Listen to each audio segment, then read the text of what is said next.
might think of them as just gross, squiggly worms, but a local farm is putting worms to very good use. Yeah, I had the chance to visit the urban farm in Phoenix. Check this out.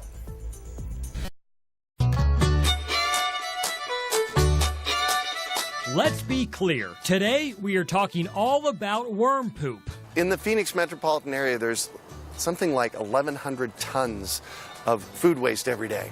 And generally that food waste goes into the dump where it turns into methane and just nothing that's really good.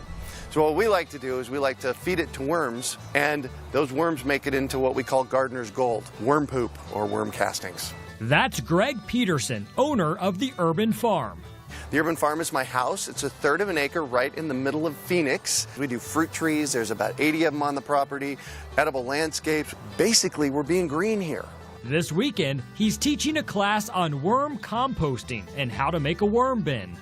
And what goes in the plastic tote is called cocoa peat.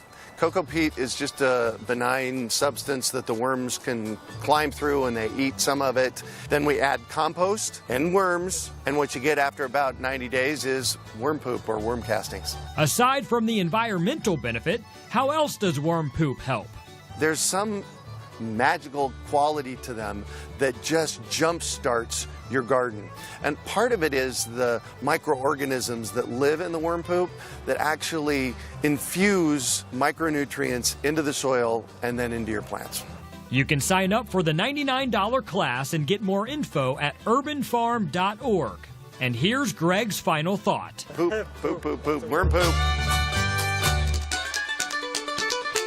Who knew worm poop was so beneficial? And you've actually tried this. Yeah, we did. For a whole season, we had a worm farm in bins and kept it in the garage. The problem is here in Phoenix, in the summer, it gets so hot. Right. So some people actually keep these bins in a room inside their house year-round.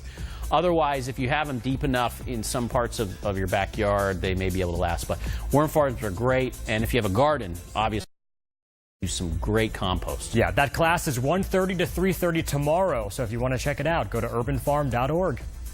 So one Valley mom wrote to us.